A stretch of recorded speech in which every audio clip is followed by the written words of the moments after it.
सफलता के लिए दर्द सहना सीखो। दोस्तों, आज मैं जो कहानी सुनाने जा रहा हूँ, यह कहानी सुन के आपकी ज़िंदगी बदलने वाली है। तो दोस्तों, कहानी को पूरा सुनिए। कई बार जब लोग जीवन में काम करने शुरू करते हैं तो उन्हें बहुत ज़्यादा दर्द होता है, तकलीफ होती है। उन्हें बहुत ज़्यादा मेहनत करना पड़ता है और बात उनसे बर्दाश्त नहीं हो पाती है। उनका शरीर जवाब भी देता है तो और उस काम को छोड़कर किसी और तरफ भी सफल होना प्रयास करते हैं। लेकिन याद रखिए, इस प्रकार से कोई भी व्यक्ति जीवन में सफल नहीं हो पाता है। याद रखिएगा कि सफलता के मार्ग मेहनत, दर्द और तकलीफ से हालात से गुजरना और यह को सहना ही पड़ता है। तो इसके लिए आप हमेशा तैयार रहिए। तो चलिए इस बात को एक कहानी के माध्यम से समझते हैं।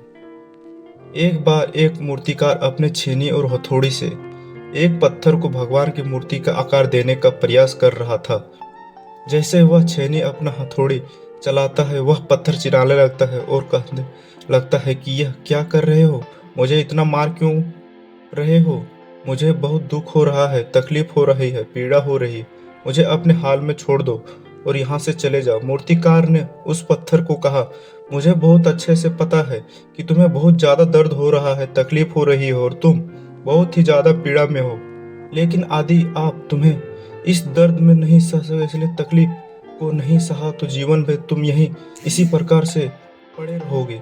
मुझे पता है कि तुमसे आगे बढ़ने का अपार संभावना है, तुम एक बहुत अच्छे पत्थर हो, लेकिन आदि तुम इस प्रकार से रहोगे तो कभी भी आगे नहीं बढ़ पाओगे। इतना कहकर मूर्तिकार औजार उठाते ही थे, पत्थर फिर से चिल्लाने लगता था, गिड़गिड़ाने लगता था, विनती करने लगता था, मुझे अपने हालात पे छोड़ दो, मुझे पता है कि आज जीवन में के लिए कौन सा चीज़ सही है और कौन सा चीज़ गलत है।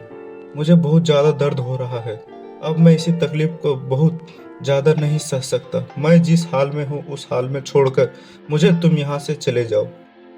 उस मूर्तिकार फिर से उस पत्थर को समझाने की कोशिश की, ज़्यादा अधीर मत बनो, अपने सब्र को बनाए रखो, थोड़ी देर इस दर्द को सह, आदि दर्द को सह लिया तो भगवान की मूर्ति का रूप तुम्हें स्थापना कराऊंगा और फिर दूर दूर से लोग पूजा करने आएंगे और पंडित जी लोग तुम्हारी सेवा करेंगे।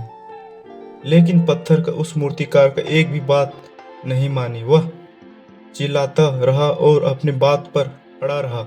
मूर्तिकार में बहुत को समझाने की बहुत कोशिश की, लेकिन वो पत्थर नहीं माना। अब मूर्तिकार भी थक चुका था और वह उस पत्थर को छोड़कर आगे बढ़ गया और थोड़ी देर जाकर देखा एक बहुत ही अच्छा पत्थर वह पड़ा हुआ था।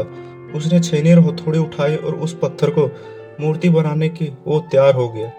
मूर्तिकार ने छेनी और हथौड़ी का वह दूसरे पत्थर पर जारी रखा। दूसरे पत्थर को कोई दर्द हुआ, तकलीफ हुआ, उससे भी हुआ, लेकिन उस पत्थर के बर्दाश्त कर लिया और देखते ही देखते थोड़े समय बाद उस पत्थर ने भगवान की मूर्ति का रूप धारण कर लिया। थोड़े दिन बाद उस मूर्ति का एक मंदिर में स्थापना हो गई। धीरे धीरे करके लोग वह पूजा पाठ करने आने लगे, लोग का मन्नतें वहां पूरे होने लगी और मंदिर बहुत ही ज्यादा प्रसिद्ध हो गया।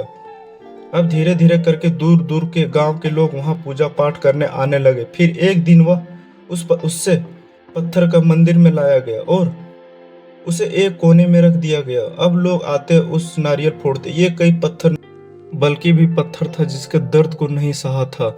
अब वो पत्थर मन ही मन बहुत ही ज्यादा पछता रहा था, दुखी हो रहा था और अपने आप से कह रहा था, काश मैं उस दिन उस दर्द को, तकलीफ को सह लिया होता तो आज लोग मेरी भी पूजा करते।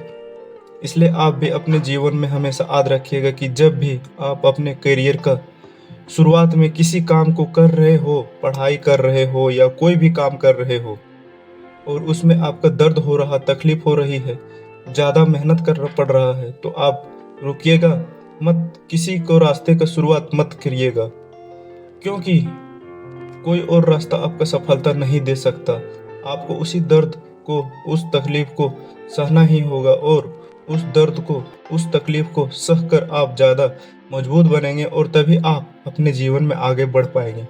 और जीवन में हमेशा याद रखिएगा कि आपको पहले पत्थर की तरह नहीं बल्कि दूसरे पत्थर की तरह बनना है।